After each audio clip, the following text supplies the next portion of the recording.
Hey guys, welcome to the Liberal Hive Mind, a channel solely focused on exposing the abundant hypocrisy of the left. The term bigot. How many times we've had to go over this definition. Actually, funnily enough, they've changed the definition in the Oxford Dictionary. A person who is obstinately or unreasonably attached to a belief, opinion, or faction, especially one who is prejudiced against or antagonistic towards a person or people on the basis of their membership of a particular group. Now, I definitely like the old definition a whole lot more. I think the definition used to be something along the lines of someone who is intolerant of those who have different opinions or beliefs or part of different groups. But both definitions essentially mean the same thing. One is overcomplicated, one is more simple. But the question that I'm asking here is, when you think of the definition of the word bigot, what comes to mind? The left will have you believe that bigots only exist on the right, of course. The hateful, deeply racist right wing is what they'll tell you. But I'm pretty sure most honest people who are really paying attention to the facts, when you think of the word bigot, when you think of somebody who is unreasonably intolerant of people from different factions or different groups or people who represent different viewpoints and stances, you think of the modern leftist, and you would be totally correct. Here we go again, as liberals prove once again they are the true bigots, attacking Supreme Court Justice Clarence Thomas in the most despicable of manner, because of course racism and bigotry only exists if someone on the left is the supposed victim. Let me show you guys what I've collected here. It is truly shocking. So let's roll the tape. All right, friends. So we all remember this now, don't we? You have a problem figuring out whether you're for me or Trump,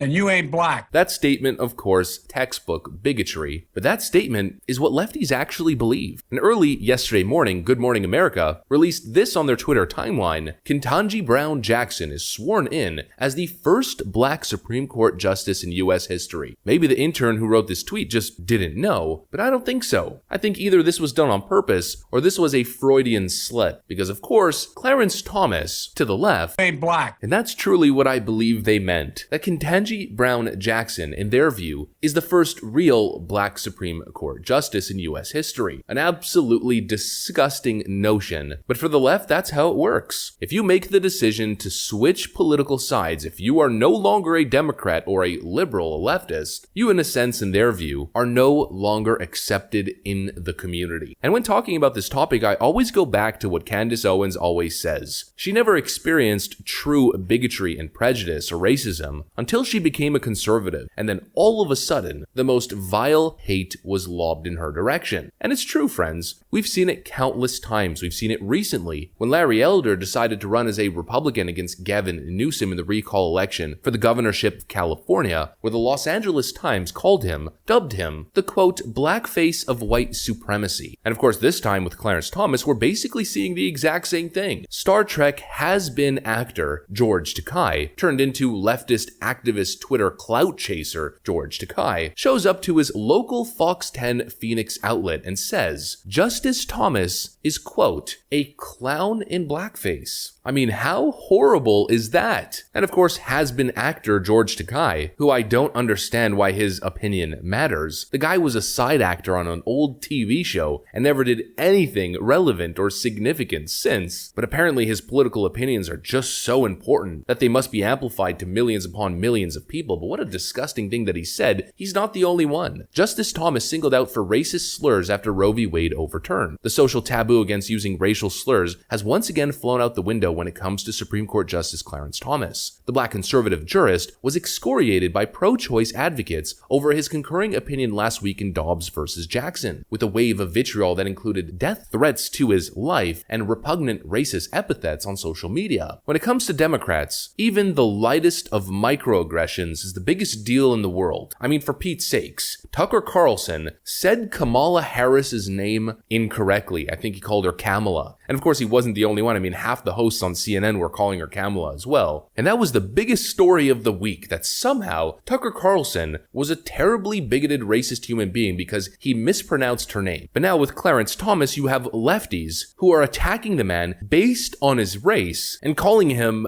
a word that, of course, cannot even be mentioned. And it's not even a news story in the left-wing media. The attacks are just vile. But let's move on to our next subject, Mr. Rex Chapman, a former NBA player who's now somehow, I'm learning, Twitter famous, and even got a show on CNN+, well, his subtle but also not so subtle attacks on Clarence Thomas are equally as despicable. He posts this video right over here showing Clarence Thomas with a bunch of graduates, and he writes this: "The time Justice Clarence Thomas attended the graduation event of Christendom College students along with late Justice Antonin Scalia's son 2018. Not another person of color in the picture. Such a champion, lol." I think the thing that I think is most funny about this is that these white kids and their parents view this as their entry into Black America. Clarence Thomas would last 20 or 30 seconds in an NBA locker room. Why have you never seen Clarence Thomas at an NBA game, as in ever? Bill Clinton used to come to our games in Landover with the Bullets. Clarence Thomas, never. And so what do you think he's doing? He's essentially trying to discreetly or indirectly call Clarence Thomas an Uncle Tom. Why has Clarence Thomas never went to an NBA game? Well, maybe he doesn't like basketball. From what I understand, Clarence Thomas's ideal weekend is driving his RV, stopping at other truck stops, and admiring machinery. Maybe he doesn't like basketball. Ever thought of that one? No, but of course not. Rex Chapman, by the way, whitest person on the planet, CNN white liberal, Rex Chapman, who seems to view himself as a pillar of the Black community. Well, he knows best, and it must be some sort of internalized self-hatred he predicts in Clarence Thomas. He then goes on to tweet a bunch of pictures of Clarence Thomas and his wife, as well as another interracial couple, showing just how much of a bigot he is, somehow implying indirectly that Clarence Thomas is a race traitor. I mean, just disgusting stuff. These people are such bigots, and they've run a racket, they've run a con job on the American public, somehow convincing millions of people that they're these pillars of virtue. Yes, Rex Chapman, a man who not too long ago was arrested for stealing over $14,000 worth of merchandise from a local Scottsdale Apple store. Here he is, caught on video, this time a former Suns player who you might remember as T-Rex. More former Suns player Rex Chapman, he just got out here to the jail, and police arrested him for shoplifting over $14,000 worth of Apple products just like this. Now, police arrested him earlier today, the 46-year-old former player, stopping him in his car in Scottsdale. He used the self-checkout but left without paying. Police say Chapman then sold the Apple products at a pawn shop. Now, the first-round draft pick to Charlotte in 1988 now faces 9 counts of organized retail theft and 5 counts of trafficking stolen property, all felonies. Yes, Rex Chapman is a pillar of virtue. No, Rex Chapman and the rest of these hateful, deeply bigoted liberals are terrible people. It's all projection. And speaking of projection in the attacks on Clarence Thomas, here's Hillary Clinton after the Roe v. Wade decision. He may be on his own, but he's signaling, as he often did. You know, I went to law school with him. Mm-hmm. He's been a person of grievance for as long as I've known him. Resentment, grievance, anger. Now that to me sounds like textbook projection, that Clarence Thomas is an angry, disgruntled person coming from Hillary Clinton, the most disgruntled and angry of people, who still hasn't gotten over losing the 2016 election and tried to literally overthrow the government in her shadow coup to unseat Donald Trump as a duly elected president. Oh, and by the way, Rex Chapman actually retweeted this video and wrote, "Mitch McConnell has had Clarence Thomas doing his bidding for years now," implying that somehow Clarence Thomas is serving Mitch McConnell in this weird, I don't even really want to get into it. You guys, I don't want to say specific buzzwords, but you guys get it. It shows you how these people think. They just attack and attack and attack. They make things personal. They attack in the most vile of manner. And they're so willing to throw away all of this virtue that they purport to represent the moment a conservative comes in their line of fire. The same man Hillary Clinton described as disgruntled and angry is the same man that sitting liberal Supreme Court Justice Sotomayor described like this. I have probably disagreed with him more than with any other justice. That we have not joined each other's opinions more than anybody else.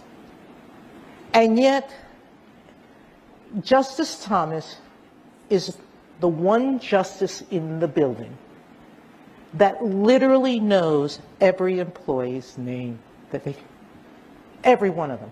And not only does he know their names, he remembers their families' names and histories. He's the first one who will go up to someone when you're walking with him and say, "Is your son okay? How's your daughter doing in college?" He's the first one that when my stepfather died, sent me flowers in Florida. He is a man who cares deeply about the court as an institution, about the people who work there, but about people. That's why I can be friends with him and still continue our daily battle over our difference of opinions in cases. Stop buying into the fake virtue of these left-wing activists who are mostly just vapid celebrities. People like George Takei, whose accomplishments are playing just a random character that nobody cares about from Star Trek, or Rex Chapman, a self-centered kleptomaniac grifting off the back of the black community for Twitter clout. Stop taking these people seriously in the political arena. They are not serious. They're bad people. When the lead singer of Green Day says that he's renouncing his citizenship over Justice Thomas's decision, you should take a moment to sit back and think to yourself that maybe you shouldn't base your political ideology on a 40-year-old guy who wears eyeliner and is the lead singer for one of the worst and most cringy bands of the early 2000s. These people don't know what they're talking about, and they are deeply hateful in their hearts. They're angry, ignorant, and misinformed, and that is a recipe for disaster. The racism of the left, once again, in the spotlight. Thanks for watching, friends, and I'll see you on the next one.